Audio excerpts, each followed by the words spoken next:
예수 믿는 그리스도인들을 크리스찬이라고 말을 합니다. 사도행전의 11장에 나오는 말씀 가운데 보면 사도행전 11장 26절에 안디옥 교회에서부터 비로소 주변에 있는 믿지 않는 사람들에게 예수 믿는 그리스도인들을 그리스도인이라 그런 별명을 받게 되어졌다고 말씀을 하고 있습니다. 크리스찬이라고 하는 이 별명의 말의 뜻을 몇 주 전에 우리 믿음의 식구들에게 말씀을 드렸습니다. 그리스도인이란 예수님을 따르는 자, 예수님을 닮아가는 자, 또 예수님께 소속되어진 자를 크리스찬이라고 그렇게 말을 합니다. 예수님을 닮아간다고 한다면 무엇보다도 예수님이 이 땅에 계실 때 어떻게 사셨는가, 무엇을 위하여 이 땅에서 사셨는가 하는 부분에 대해서 믿음의 식구들에게 성경 구절을 찾아서 말씀을 드렸습니다. 예수님은 요한복음 6장 38절에 내가 하늘에서 내려온 것은 내 뜻을 행하려 함이 아니야 나를 보내신 이의 뜻을 행하려고 왔다고 말씀하셨습니다. 그래서 우리 믿음의 식구들에게 크리스찬이라는 것은 하나님의 뜻을 행하는 자들이다 라는 말씀을 드렸습니다. 저와 여러분이 그리스도인이라는 그러한 이름을 그 이름에 부끄럽지 않는 사람으로 저와 여러분이 살아가려고 한다면 우리는 우리의 삶 속에서 무엇보다도 예수님이 이 땅에 오셨을 때 하나님의 뜻을 행하러 왔다고 하신 대로 저와 여러분도 하나님의 뜻을 행하는 일에 우리의 마음이 집중되어져야 될 필요가 있을 때 믿지 않는 사람들이 우리를 향해서 크리스찬이라고 말할 수가 있다는 것이죠. 뿐만 아니라 예수님은 전도하고 영혼을 구원하러 이 땅에 오셨다고 본인이 말씀하셨습니다. 다시 한번 복습하는 마음으로 말씀을 드립니다. 마가복음 1장 38절에 이르시되 우리가 다른 가까운 마을들로 가자 거기서도 전도하리니 내가 이를 위하여 왔다고 말씀하셨습니다.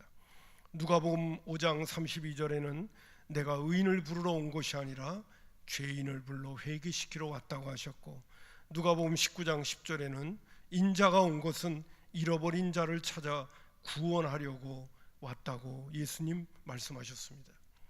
그러므로 여러분, 오늘 우리가 예수님을 닮아가는 사람들이 된다고 하는 것은 하나님의 뜻을 행할 뿐만 아니라 그 하나님의 뜻 가운데 특별히 영혼 구원을 위하여 복음을 전하고 또 그 영혼을 구원하는 일에 힘쓰는 자들이 될 때에 우리는 크리스찬이라고 말할 수가 있게 되겠죠.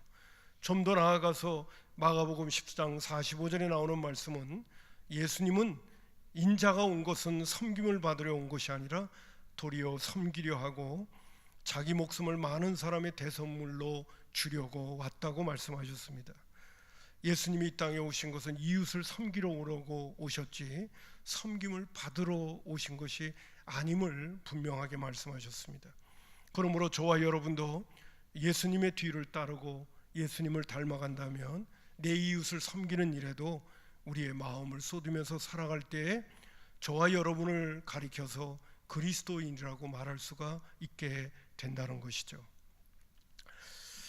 저는 이 말씀을 먼저 우리 믿음의 식구들에게 이렇게 선포하면서 성경에 있는 말씀을 대하게 되면요, 예수님께서 이 땅에 오셔서 하나님의 아들로 이 땅에 오셔서 예수님 자신도 하나님이셨음에도 불구하고 하늘 보좌를 버리시고 이 땅에 오셔서 또 이 땅에 오셔서 그저 평범한 그저 시민으로 사신 것도 아니라 종의 신분으로 다른 사람을 섬기면서 십자가에 죽기까지 우리를 구원하시기 위하여 예수님은 희생의 대가를 지불하셨다고 말씀을 해주고 계십니다. 우리는 이렇게 예수님께서 또 하나님은 하나밖에 없는 외아들을 이 땅에 보내셔서 희생의 제물이 되도록 만드시는 그 사건을 우리는 한마디로 표현한다면 하나님의 특별한 은혜라고 말할 수가 있습니다. 은혜는 은혜인데 제가 오늘 저는 여러분에게 표현한다면 특별한 은혜다라는 말씀, 그리고 저와 여러분은 이 특별한 은혜를 깨닫고 믿음 생활하고 있는 하나님의 백성이요 하나님의 자녀들이라는 거죠.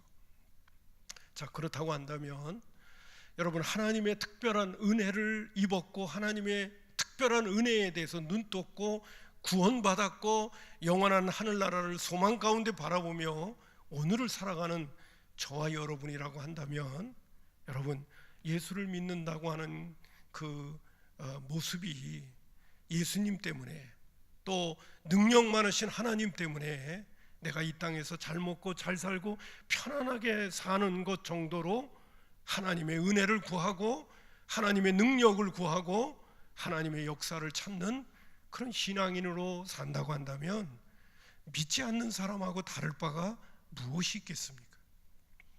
하나님께서 예수 그리스도를 통하여 우리에게 베푸신 이 엄청난 희생의 특별한 은혜를 저와 여러분이 입었는데, 그 입은 은혜가, 다시 한번 강조를 한다면, 오늘도 세상 사람들이 그렇게 추구하고 있는 잘 먹고 잘 살고 편안하고 모든 일들이 잘 되는 것에만 초점을 맞추고 있다고 한다면 세상 사람들과 우리와 다를 바가 무엇이 있느냐 하는 거죠.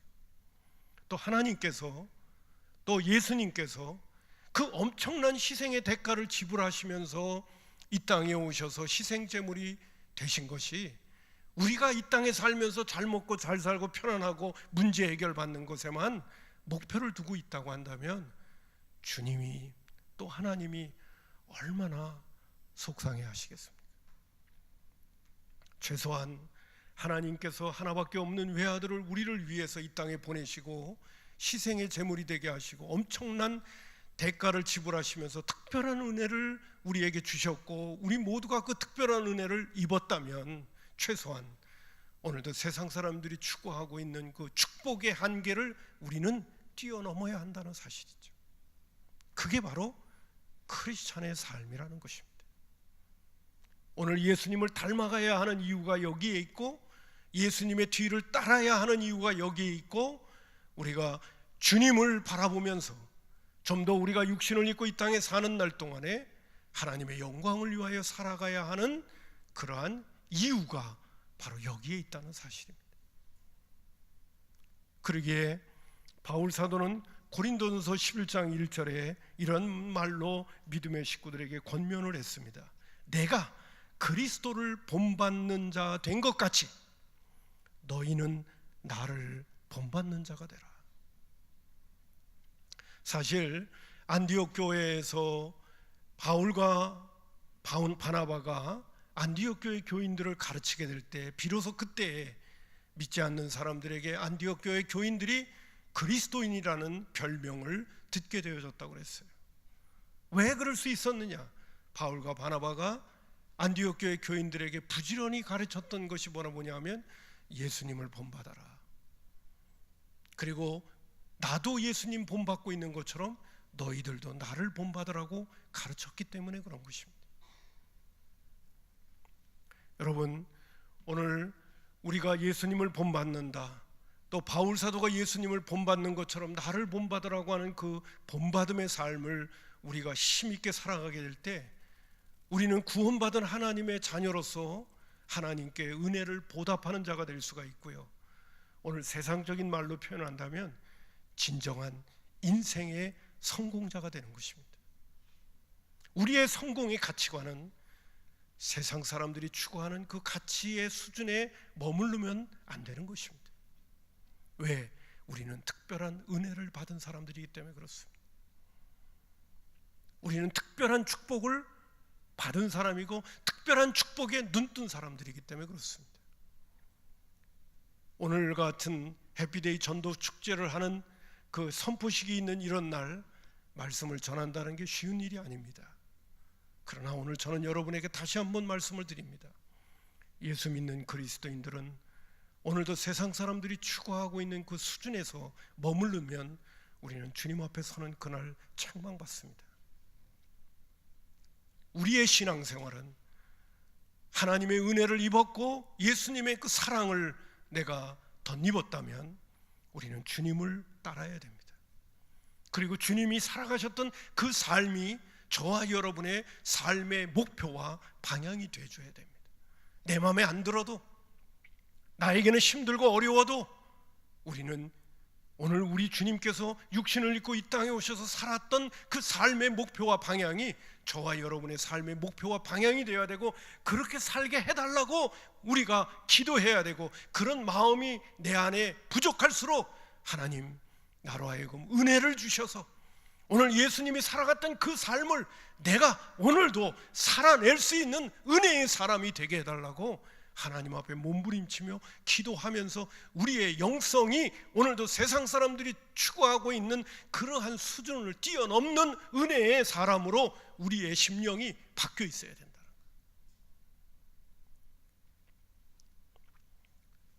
그 심령으로 우리가 바뀌어 있지 않으면요, 오늘 우리는 불쌍한 사람이 되면서 이 땅에서 살다 끝나는 겁니다. 자, 제가 이 말씀을 서두에 드리면서 오늘 본문에 나오는 말씀은 바울 사도가 제3차 선교 여행을 이제 마무리 지면서 밀레도라고 하는 곳에 도착을 하게 되어집니다. 빠른 시일 내에 예루살렘으로 가야 하는 그러한 삶의 여행의 목표의식을 갖고 가던 중에 시간을 단축시키기 위해서 3년 동안 수고했던 에베소 교회의 장로들을 불러서 밀레도에서 마지막 고별 메시지를 전하게 되어집니다. 그 메시지 가운데 한 부분이 바로 오늘 본문에 나오는 말씀입니다. 제가 다시 한번 읽어보겠습니다. 보라, 이제 나는 성령에 매여 예루살렘으로 가는데 거기서 무슨 일을 당할는지 알지 못하노라. 무슨 일을 당할는지 알지 못한다는 이 말씀에 뉘앙스가 있습니다. 느낌이 좀 다릅니다. 그러면서 23절에 오직 성령이 각성에서 내게 증언하여, 각성에서 계속해서 알려줬다는 거죠. 성령님께서 성을 두를 때마다 예루살렘을 향하여 가면서 그가 성을 두를 때마다 성령님께서 계속 자기에게 알려줬다는 거예요. 사인을 줬다는 거예요. 무슨 사인을 줬느냐? 결박과 환난이 나를 기다리고 있다고 알려줬다는 거예요. 왜 알려줬을까요? 마음 준비하라고. 24절에 에베소에 있는 장로들에게 이렇게 얘기합니다. 내가 달려갈 길과 주 예수께 받은 사명, 곧 하나님의 은혜의 복음을 증언하는 일을 마치려 하면은 나의 생명조차 조금도 귀한 것으로 여기지 않습니다. 여러분, 이 메시지 속에는 무엇이 담겨져 있느냐 하면, 나는 이제 에베소의 장로들을 더 이상 볼 기회가 없을 것 같다는 거예요. 그래서 사실 밀레도에서 에베소의 장로들을 불러 모아놓고 마지막 고별 메시지를 전한 다음에 헤어질 적에는 서로가 울면서 헤어졌다고 얘기합니다. 여러분, 바울 사도는 우리에게 에베소 장로들에게만 이야기하는 것이 아니라 저와 여러분에게도 전해주고 있는 거죠. 내가 달려갈 길과 주 예수께 받은 사명, 곧 하나님의 은혜의 복음을 증거하는 일을 마치려 하면은 나의 생명조차 조금도 귀한 것으로 여기지 않는다. 저를 좀 보세요. 뭐 안 보고 계시는 분들이 있어서 꼭 몇 분이 좀 그런 분들이 계십니다. 보면서 눈으로 설교를 좀 들었으면 좋겠습니다. 얼마 남지 않았습니다. 자, 바울 사도는 생명도 아까워하지 않고, 내가 예루살렘에서 결박과 환난이 나를 기다리고 있다 하더라도, 그리고 거기서 나에게 내가 죽는 한이 있더라도 나는 복음을 증거하는 일이 그 무엇보다도 중요하다는 거죠. 근데 바울 사도가 한 이야기를 저는 여러분 다시 한번 선포합니다. 내가 예수님을 본받은 것처럼 너희들은 나를 본받아라. 그럼 저와 여러분들도요, 복음을 위하여 생명을 바치는 데까지 나아가야 된다는 거죠. 자, 에베소에 있는 장로님들과 이런 메시지를 전한 다음에 헤어졌습니다. 그리고 배를 타고 바울 사도는 사도행전 21장 4절에 보게 되면, 여러분 띄워드리기도 하지만은 성경을 바로 옆에 있기 때문에 제 성경으로는 바로 옆에 있습니다. 21장 4절에 보게 되면 두로라고 하는 곳에 이제 이스라엘 나라의 땅에 있는 두로라고 하는 곳에 도착하게 하면서 일주일을 그곳에 머무르게 되어집니다. 21장 4절에 보니까 제자들을 찾아 거기서 1회를 머물더니 두로에서 머물렀습니다. 그 제자들이 성령의 감동으로라고 말해주고 있어요. 두로에 있는 제자들이 성령의 감동을 받았습니다. 그 성령의 감동이 뭐냐 하면 바울과 그의 일행들이 예루살렘에 올라가게 되면 결박과 환난이 기다리고 있다는 성령의 감동을 바로 두로에 있는 믿음의 식구들이 받은 거죠. 성령의 감동으로 바울더러 예루살렘에 들어가지 말라고 권면하는 거예요. 왜? 예루살렘에서 환난과 결박이 기다리고 있기 때문에 가지 말라는 거죠. 바울 사도는 성에 도착할 때마다 성령의 매임을 받아서 예루살렘에서 환난과 핍박과 결박이 기다리고 있지만은 하나님께서 그곳으로 나를 인도한다고 고백해서 가고 있는데 두로에 도착했더니만 제자들이 뭐라고 하냐면 그들도 성령의 감동을 받아서 예루살렘에 올라가지 말라고 얘기를 하고 있다는 거예요.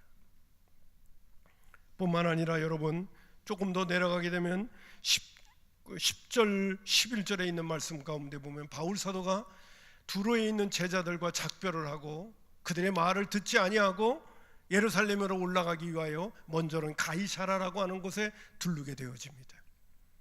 가이사라에 들렀더니 그곳에 내려왔던 빌립 집사님의 집에 이제 여러 날 머무르고 있는 기간 동안에 10절에 보니까 여러 날 머물러 있더니 아가보라고 하는 한 선지자가 유대로부터 내려와 11절에 우리에게 와서 바울의 띠를 가져다가 자기 수족을 잡아매고 말하기를 성령이 말씀하시되 예루살렘에서 유대인들이 이같이 이 띠 임자를 결박하여 이방인의 손에 넘겨주리라고 얘기했다는 거예요. 그거를 가이사야에 있는 믿음의 식구들도 듣게 되어지고 바울과 함께 동행했던 일행들 중에 이 사도행전을 기록한 누가 의사도 다 듣게 되어지는 거예요. 그래서 12절에 보면 우리가 라고 말해주고 있습니다. 그 말을 듣고 그곳 사람들과 더불어 바울에게 예루살렘으로 올라가지 말라고 권했다는 것입니다. 지금 바울 사도는 어디를 향해 가고 있죠? 바울 사도는 지금 어디를 향해 가고 있죠? 예루살렘을 향해 가고 있습니다. 두로에 있는 제자들이 성령의 감동을 받고 예루살렘에 가지 말라고 얘기합니다. 아가보라고 하는 선지자가 가이사야에 나타나서 바로 바울 사도가 예루살렘에 올라가게 되면 수족이 결박을 당하고 이방인들에게 넘겨주는 어려움과 고통이 따라온다는 것을 그가 몸소 모습을 보이면서 연극을 하면서 가이사야에 있는 그리스도인들과 그리고 바울의 일행들에게 알려주게 되어집니다. 그랬더니 가이사야에 있는 크리스찬들과 그리고 제자들과 바울의 일행들이 우리 예루살렘으로 올라가지 말라고 바울에게 권면을 했다는 거예요. 자, 저를 또 한번 보세요. 누구 이야기가 성령의 인도를 받는 것입니까? 그냥 세상적인 말로 표현한다면 누구 말이 맞는 것입니까? 성령의 감동을 받았던 분들의 이야기고 성령의 감동을 받아서 바울 사도가 예루살렘에 올라가면 어떤 일들이 일어날 것이라는 것을 자세히 이야기까지 해주고 연극까지 하는 그런 장면들이 있었는데 그리고 바울의 일행들도 예루살렘에 올라가지 말자고 바울에게 이야기를 했는데 누구 말이 옳은 겁니까? 누가 성령의 인도를 제대로 받고 있는 것입니까? 여러분 오늘 본문 말씀 22절을 다시 한번 보겠습니다. 자, 22절을 보세요. 보라 이제 나는 성령에 매여. 여러분 여기에 나오는 매여라고 하는 것은 헬라어 원문 가운데 데오라는 뜻입니다. 그 말은 뭐냐 하면 꽁꽁 묶였다는 것입니다. 결박을 당했다는 뜻입니다. 속박을 당했다는 것입니다. 다른 말로 표현한다면 포로가 되어졌다는 것입니다. 나는 이제 나는 성령에게 포로가 되어져서 성령에게 꽁꽁 묶여서 예루살렘으로 간다고 말해주고 있습니다. 다시 말씀드릴게요. 바울 사도도 예루살렘에 육신적으로는 가고 싶지 않습니다. 왜요? 예루살렘에는 결박과 환난이 기다리고 있기 때문에 그렇습니다. 그러나 갈 수밖에 없습니다. 왜? 성령이 바울 사도를 꽁꽁 묶었기 때문에 그렇습니다. 예수님의 다른 제자들, 두로에 있는 제자들도 성령이 감동을 받았습니다. 예루살렘에 올라가면 어떤 일이 일어난다는 것을 성령님께서 알려주시는 것을 알아차렸습니다. 아가보라고 하는 선지자가 내려와서 구체적으로 예루살렘에서 어떤 일이 일어날 건가를 다 보여줬습니다. 바울의 일행들도 예루살렘에 올라가면 거기서는 고난이 기다리고 있고 결박이 기다리고 있고 이방인들에게 넘겨줘야 하는 어려움이 주어진다는 것을 다 알았습니다. 그래서 바울 사도를 만류했는데 끝까지 바울 사도는 예루살렘으로 가려고 하는 것입니다. 이유는 성령에 매였기 때문에 그렇습니다. 성령님이 원하시는 길은 어디일까요? 예루살렘인 겁니다. 그러면 주변에 있는 믿음의 식구들이 가지 말자고 하는 것은 왜 그럴까요? 가는 것이 육신적으로는 힘들고 어렵고 고달프기 때문에 그렇습니다. 오늘 우리가 예수를 믿노라 하면서도 우리 안에는 두 종류의 소리가 들려오고 있습니다. 하나는 내 안에 나의 소리가 있습니다. 그리고 예수를 믿음으로 내 안에 와 계시는 성령님의 소리가 있습니다. 오늘 예수 믿는 그리스도인들의 삶 속에는 이 두 나 그리고 성령님이 끊임없이 싸우고 있는 것입니다. 오늘날 많은 그리스도인들은 성령님의 소리를 듣기보다는 내 소리를 듣고 신앙생활하고 있습니다. 거기에는 능력이 없습니다. 왜 그러냐? 그리스도인의 삶이란 예수님이 이 땅에 오셔서 살아갔던 삶의 목적은 하나님의 뜻을 행하는 데 있었고 영혼을 구원하는 데 있었고 전도하는 데 있었고 다른 사람을 섬기는 데 있었기 때문에 그랬어요. 오늘 성령님은 끊임없이 오늘 우리에게 말씀하십니다. 너는 어떻게 살래? 네가 구원받고 하나님의 자녀가 됐고 하나님의 은혜를 특별히 입었다면 너 어떻게 살래? 너 예수님 닮아야 되잖아. 너 예수님 뒤를 쫓아야 되잖아. 예수님께 속해야 되잖아. 그렇다면 하나님 뜻을 행해야 되고 전도하는 일에 힘써야 되고 영혼 구원하는 일에 힘써야 되고 예수님 그렇게 살지 않았니?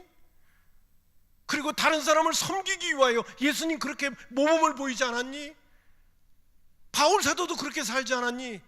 내가 예수님을 본받은 것처럼 너희도 나를 본받으라고 바울 사도도 그렇게 얘기해 주지 않았니? 그렇다면 너, 저, 우리 모두가 누구를 본받아야 되냐? 네 자신을 본받을 거냐? 이 땅에서 잘 먹고 잘 살고 편안한 것이 그것이 하나님이 추구하는 뜻이냐? 아니면 예수님이 이 땅에서 힘들고 어려웠지만은 하나님의 뜻을 쫓기 위하여 전도하고 영혼 구원하고 다른 사람을 섬기는 것이 오늘 우리가 살아가야 될 삶의 목표냐? 오늘 성령님은 오늘 우리에게 끊임없이 부르실 겁니다. 내 안에 있는 내 소리는 끊임없이 힘들고 어렵고 고생스러운 일을 하지 말라는 겁니다. 손해보고 무시당하고 욕들어 먹는 일을 하지 말라는 것입니다. 체면 구기고 시간 쓰고 피곤한 것을 하지 말라는 것입니다. 그러나 내 안에 있는 성령님은 힘들고 어렵고 고생스러워도 주님의 뜻이라면 하라는 것입니다. 영혼 구원을 위해 손해보고 무시당하고 욕들어 먹어도 영혼 구원은 주님이 우리에게 모범을 보여주신 일이니까 우리의 삶의 목표고 방향이고 또 하나님 앞에 그날에 하나님께 영광 돌리는 복된 일이라는 것을 우리에게 자명하게 보여주신 것입니다. 체면 구기고 시간 쓰고 그리고 피곤한 일이라도 전도하는 일은 우리가 가야 할 길이라는 것입니다. 분명히 바울 사도가 예루살렘에 올라갈 적에 환난과 핍박과 결박이 기다리고 있다는 것은 바울 사도도 알고 있었습니다. 육신적으로는 가기 싫지요. 주변에 있는 제자들과 그리고 아가보의 얘기를 들으면던 바울의 일행들의 권면의 말, 예루살렘에 올라가지 말자고 얘기하는 그 얘기, 육신적으로는 당연한 것이죠. 여러분 한번 보세요. 사도행전 21장 13절에 이러한 권면의 말을 듣던 바울 사도가 이런 얘기를 합니다. 자, 13절 보세요. 바울이 대답하되 여러분 어찌하여 울어 내 마음을 상하게 하느냐. 나는 주 예수의 이름을 위하여 결박당할 뿐만 아니라 예루살렘에서 죽는 것도 각오하였노니 하니 그가 권함을 받지 아니하므로 우리가 주의 뜻대로 이루어지리다 하고 그쳤다고 말해주고 있어요. 그리고 바울 사도는 예루살렘에 올라가서 그의 동료들과 함께 결박도 받고 고난도 받지만은 죄수의 신분이 되어서 로마로 가게 되었지만, 제가 새벽기도 때도 말씀을 드렸습니다마는 바울 사도가 죄수의 신분으로 로마에 가는 그 과정을 통해 바울 사도는 로마의 최고의 황제에게 복음을 전할 수 있는 기회가 됐고, 로마가 국교화가 되고 로마가 복음화되어지는 일에 바울 사도의 그 복음 사역은 위대한 사역이었다고 말해주고 있습니다. 그가 죄수의 신분이 되어져 로마 옥에 갇혀 있으면서 중요한 인물들에게, 로마를 뒤흔들 수 있는 중요한 사람들에게, 그 군인들에게 복음을 전할 수 있는 중요한 계기를 하나님께서 마련해 줬다는 것입니다. 바울이 그가 인간적으로 갖고 있는 지혜 가지고는요, 황제 앞에 서서 복음을 전할 수 없어요. 성령님의 이끌림을 받으며 그에게 고난과 역경과 그리고 죄수의 신분이 되어지는 상상할 수 없는 상황이 벌어졌지만은 그것이 바로 복음의 역사를 이룰 수 있는 중요한 계기가 됐다는 거죠. 인간적으로 세상적으로 볼 적에는 제가 새벽기도 때도 말했지만 바울 사도가 죄수의 신분이 되어졌다는 그 자체는요, 인생 실패자가 된 거예요. 세상 사람들의 눈으로 볼 적에는 삶을 실패한 거예요. 그러나 그 위치가 바로 복음을 놀랍게 전할 수 있는 기회를 성령님께서는 마련하신 거예요. 오늘 때로는 우리가 복음을 위하여 일하다가 그 복음 때문에 손해보고, 복음 때문에 어려움을 당하고, 복음 때문에 자존심 구기고, 복음 때문에 여러 가지 불이익을 당하는, 욕들어 먹는 일이 우리에게 발생하더라도 복음은 전해야 되고, 영혼 구원하는 일은 힘들고 어려워도 우리가 이 땅에서 부지런히 해내야 할 중요한 삶의 목표요 방향이라는 사실입니다. 힘들고 어렵다고 교회에서 영혼 구원하는 일, 전도하는 일, 이거를 우리가 자꾸 뒤로 미루게 되어지면 우리 모두가 다 주님 앞에 서는 그날 다 부끄러움을 당할 것입니다. 그러나 힘들고 어려워도 다시 한번 우리의 심령을 일깨워서 우리가 살아가는 이유와 목적이 무엇인가를 다시 한번 확인하면서 하나님의 은혜를 구하고 하나님의 능력을 구하고 주님의 도우심을 구하면서 힘들고 어렵고 고달프고 그리고 고난이 나에게 찾아오더라도 이 일은 반드시 해내야 된다 하는 마음을 가지고 우리가 달려갈 길을 당하게 되어지면 주님도 우리의 삶의 모습을 통해서 기뻐하실 것이고, 먼저 그의 나라와 의를 구하라, 그러면 이 모든 것을 더하시는 그 하나님의 질서에 약속된 축복이 나와 우리 가정과 그리고 대대손에 하나님의 축복의 물꼬가 트이는 역사가 일어나게 될 것이라 믿습니다. 진정한 축복의 삶이 어디 있는가? 그것은 먼저 그의 나라와 의를 구하는 데 있는 거예요. 그리고 우리의 삶의 목표와 방향을 성경에 분명히 두고 살아야 되는 것입니다. 아무쪼록 저와 여러분의 삶, 또 기도 제목이 주여 나로 하여금 그리스도인이 되게 해 주옵소서. 말로만 그리스도인이 아니라 내 인격과 삶이 그리스도인이 되게 해 달라고 기도하면서 이 해피데이를 진행할 뿐만 아니라 우리의 평생을 통하여 우리 주님께서 걸어가셨던 그 길을 신실하게 쫓아가는 은혜로운 믿음의 식구들이 되기를 주님의 이름으로 축복합니다.